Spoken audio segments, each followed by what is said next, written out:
Holy cow, folks. It's been, what's it? Let me double check here. Last one I did was May 10th. It's now literally a whole month later.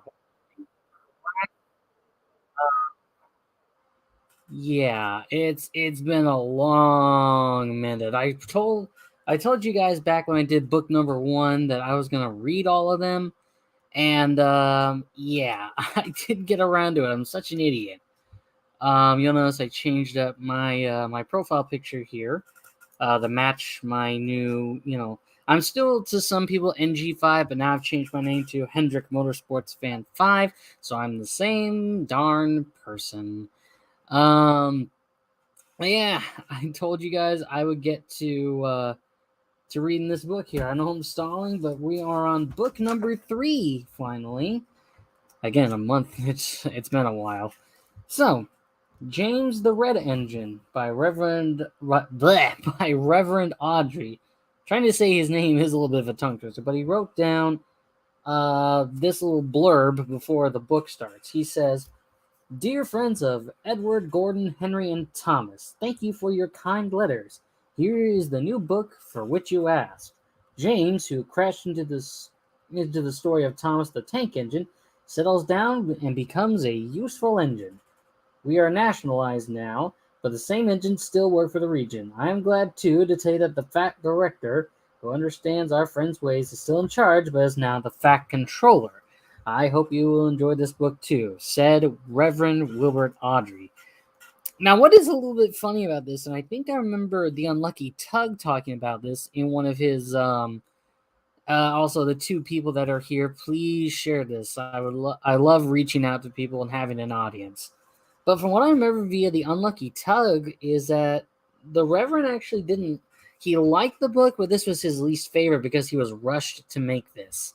At least that's what I heard via the Unlucky Tug. I would check out his every book ranked from worst to first. So let's get into it. But yeah, I'm looking forward to reading this. I've been wanting to read this for a while, so here we go. James and the Top Hat. James was a new engine who lived at a station at the other end of the line. He had 2 small wheels in front and 6 driving wheels behind. They weren't as big as Gordon's, and they weren't as small as Thomas's. "You're a special mixed traffic engine," the Fat Controller told him. You'll be able to pull coaches or trucks quite easily." But trucks are not easy things to manage, and on his first day they had pushed him down a hill into a field. He had been ill after the accident, but now he had new brakes and a shining coat of red paint. "The paint would cheer you up after your accident," said the Fat Controller kindly. You are to borrow coaches today, and Edward shall help you." They went together to find the coaches. "Be careful with the coaches, James," said Edward. "They don't like being bumped. Trucks are silly and noisy. They need to be bumped and taught to behave. But coaches will get cross and pay you out." They took the coaches to the platform and were both coupled in front. The Fat Controller, the station master, and some little boys all came to admire James's shining rods and red paint. James was pleased. "I'm really a splendid engine," he thought, and suddenly let off steam. Whoosh! The Fat Controller, station master, and guard all jumped, and a shower of water fell on the Fat Controller's nice new top hat. Just then the whistle blew, and James thought they'd better go, so they went. Go on," he puffed to Edward. Don't push, puffed Edward, for he didn't like starting quickly. Don't go so fast, grumbled the coaches, but James didn't listen. He wanted to run away before the Fat Controller could call him back. He didn't even want to stop at the first station. Edward tried hard to stop, but the 2 coaches in front were beyond the platform before they stopped, and they had to go back to let the passengers out. Lots of people came to look at James, and as no one seemed to know about the Fat Controller's top hat, James felt happier. Presently, they came to the junction where Thomas was waiting for his coaches. Presently, they came to the junction where Thomas was waiting with his 2 coaches. See, this is what happens when you try reading live, but accidents happen. "Hello, James," said Thomas kindly. "Feeling better? That's right." "Oh, that's my guard's whistle. I gotta go. I can't stop. I don't know what the Fat Controller would do without me to run this branch line." He puffed off importantly with his 2 coaches into a tunnel. Leaving the junction, they passed the field where James had had his accident. The fence was bended and the cows were back again. James whistled, but they paid no attention. They clattered through Edward's station yard and started to climb the hill beyond. It's ever so steep, it's ever so steep, puffed James. I've done it before, puffed Edward. It's steep, but we'll do it, it's steep, but we'll do it, the two engines puffed together as they pulled the train up a long hill. They both rested at the next station. Edward told James how Gordon had stuck on the hill, and he had to push him up. James laughed so much he got the hiccups and surprised an old lady in a black bonnet. She dropped all her parcels, and 3 porters, the station master, and guard had to run after her, picking them up. But James was quiet in the shed that night. He'd enjoyed his day, but was a little afraid what the fat controller would say about his top hat. All right, on to the next one. James and the bootlace. Next morning, the fat controller spoke severely to James. If you can't behave, I shall take away your red coat and have you painted blue. James didn't like that at all. It was very rough for the coaches as he brought them to the platform. Come on, he called rudely. All in good time, the coaches grumbled. Don't talk, come on, answered James. And with the coaches squealing and grumbling after him, he snorted into the station. James was cross that morning. The fat controller had spoken to him, the coaches had dawdled, and worst of all, he had to fetch his own coaches. Gordon never does, thought James, and he's only painted blue. A splendid red engine like me would never have to fetch his own coaches. And he puffed and snorted around to the front of the train and backed onto it with a rude bump. Oh, groaned the coaches, that was too harsh. To make James even more cross, he then had to take the coaches to a different platform where no one came near him as he stood there. The fat controller was in his office, the station master was at the under end of the train with a guard, and even the little boy stood a long way off. James felt lonely. I'll show them, he said to himself. They think Gordon's the only engine that can pull coaches. As soon as the guard's whistle blew, he started off with a tremendous jerk. Come on, he puffed, and the coaches, squeaking and groaning in protest, clattered over the points of the open line. Hurry, puffed James. You're going too fast, said the coaches, and indeed they were going so fast they swayed that they swayed from side to side. James laughed and tried to go faster, but the coaches wouldn't let him. We're going to stop, they said, and James found himself going slower and slower. Hey, what's the matter? James asked his driver. The brakes are hard on. Leak in the pipe, most likely. You banged the coaches enough to make a leak in anything. The guard and the driver got down to look at the brake. Bleh, excuse me. The guard and the driver got down and looked at the brake pipes all along the train. At last they found a hole where rough treatment had made a joint work loose. How should we mend it? Said the guard. James's driver thought for a moment. Well, we could do it with newspapers and a leather bootlace. Well, where's that bootlace coming from? We don't have one. Asked the passengers. So the guard made everyone get out. Has anyone got a leather bootlace? He asked. They all said nope, except for one man in a bowler hat, whose name was Jeremiah Jobling, who tried to hide his feet. Hey, you've got a leather bootlace there, I see, sir. Please give it to me. I don't want to, said Jeremiah. Then I'm afraid the train will stop where it is. Then the passengers all told the guard, driver, and fireman what a bad railway it was. But the guard climbed into his van, and the driver and fireman made James let off steam. So they all told Jeremiah Jobling he was a stupid guy instead. At last he gave him his laces. The driver tied a pad of newspaper tightly around the hole, and James was able to pull the train. But he was a sadder and wiser James. He took care never to bump coaches again. All right. Take a quick breather here before I get to this next book. Look within the book. Give me 1 second here.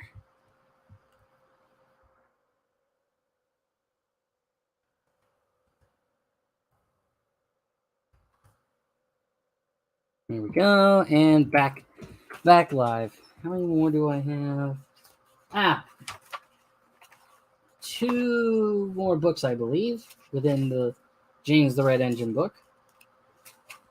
Yep, 2 more. Well, let's wrap this up. Troublesome Trucks, or out here in the United States, Troublesome Cars. I think it was called Actually, now that I remember, it was called Foolish Freight Cars out here in the United States. I think it was still Troublesome Trucks back in the United Kingdom. So here we go, Troublesome Trucks, but I'm going to call it Foolish Freight Cars. James did not see the Fat Controller for several days. They left James alone in the shed and didn't even allow him to go out and push coaches and cars in the yard. Oh dear, he thought sadly. I'll never be allowed out anymore. I have to stay in this shed forever, and no one will ever see my red coat again. Oh man, and he began to cry. But just then the Fat Controller came along. I see you are sorry, James, he said. I hope now that you'll be a better engine. You've given me a lot of trouble. People are laughing at my railway, and I don't like that at all. I'm sorry, sir, said James. I'll try hard to behave.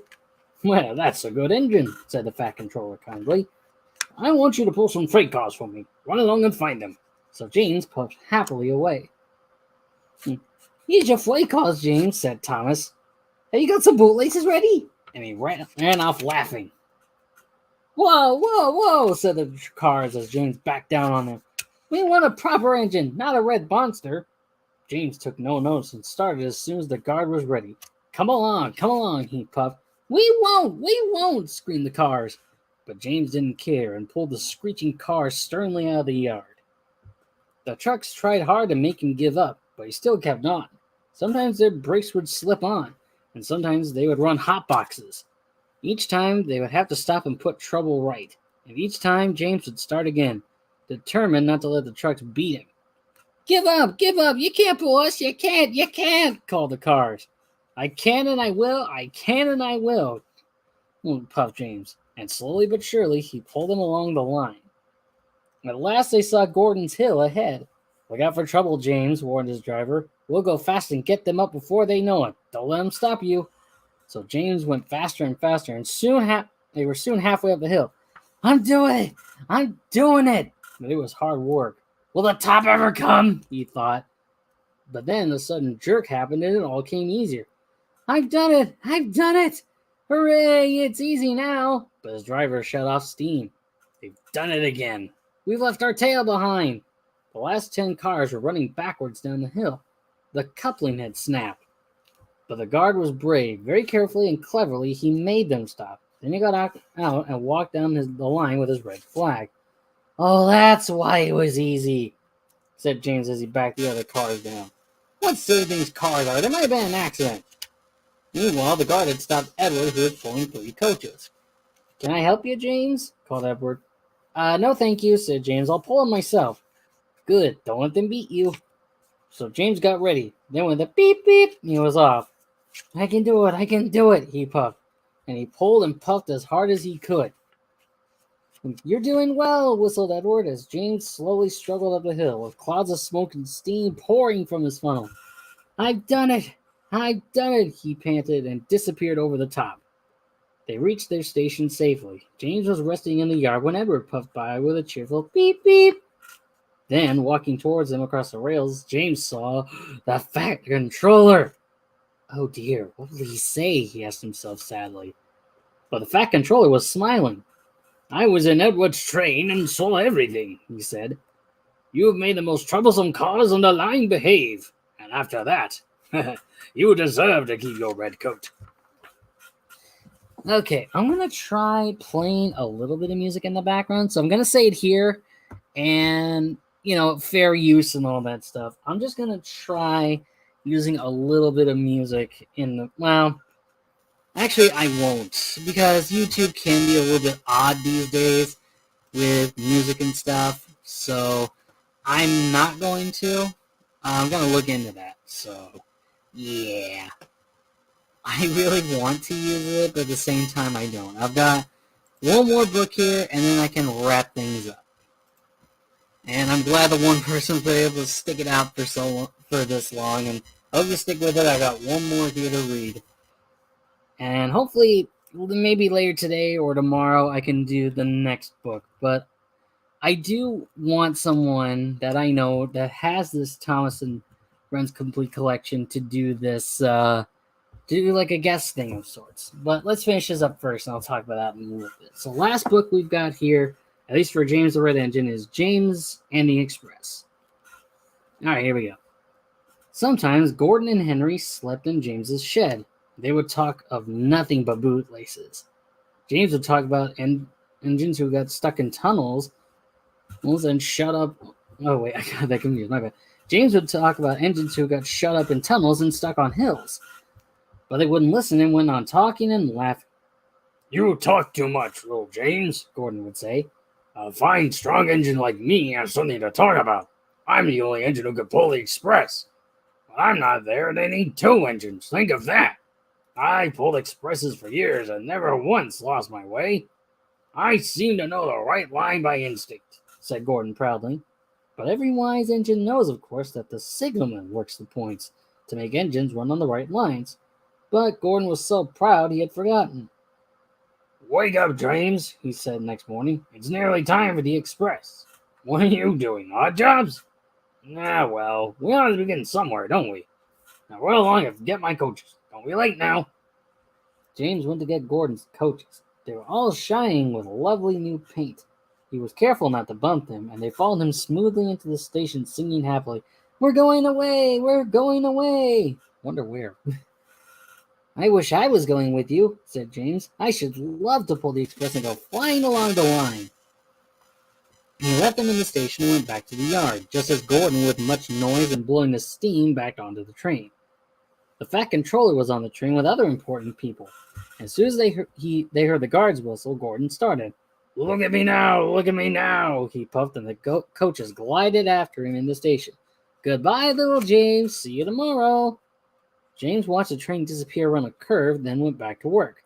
He pushed some cars into their proper sidings and went to fetch the coaches for another train. He brought the coaches to the platform and was just being uncoupled when he heard a mournful, quiet noise. And there was Gordon trying to slide into the station without being noticed. "Hello, Gordon. Is it tomorrow?" Gordon didn't answer. He just let off steam feebly. "Did you lose your way, Gordon?" "No, it was lost for me," he answered crossly. "I was switched off the main line onto the loop. I had to go all around and back again." "Perhaps it was instinct," said James. Meanwhile, all the passengers hurried to the booking office. "We want our money back!" they shouted. Everyone was making a ruckus, but the fat controller climbed onto a trolley and blew the guard's whistle so loudly that they all stopped to look at him, while probably covering their ears. Then he promised them a new train at once. "Gordon can't do it," he said. "Will you pull it for us, James?" "Yes, sir. I'll try." So James was coupled on and everyone got in. "Do your best, James," said the fat controller kindly. Just then the whistle blew and he had to run to get in. Come along, puffed James. You're pulling us well, sang the coaches. "Hurry, hurry, hurry," puffed James. Stations and bridges flashed by. The passengers leaned out of the windows and cheered, and soon they reached the end of the line. Everyone said thank you to James. "Well done," said the fat controller. "Would you like to pull the express sometimes?" "Oh, yes, please," answered James happily. Next day, when James came by, Gordon was pushing freight cars in the yard. "Well, I like some quiet work for a change," he said. "I'm teaching these cars manners. You did one of those coaches, I hear." "Good, we'll show them." And he gave his cars a bump, making them scream. "Ah!"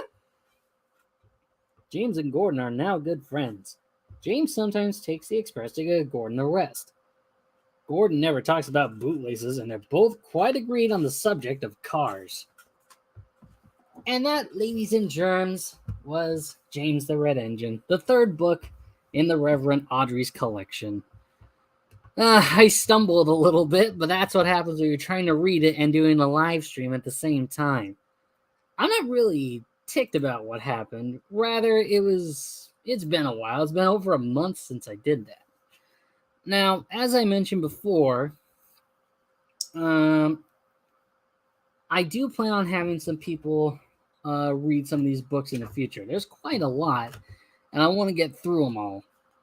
But I want to have guests every once in a while. And before I get into it, I'm only inviting people I know. So, like I mentioned, I think in the first book, I think even after the second book, I did say, if I know you well, then I'm going to let you in. But I'm going to figure out which book you're going to do. And you have to have that big, complete collection. I'll say that. So, it's nothing against anybody in particular. It's just that's how it goes. I just want people to know that, okay? But anywho, the next book I'm going to be looking at is Tank Engine Thomas Again. That's going to be the next book in the series. And yeah, I'm looking forward to that one. So this is Hendrick Motorsports Fan 5, and I'll see you next time.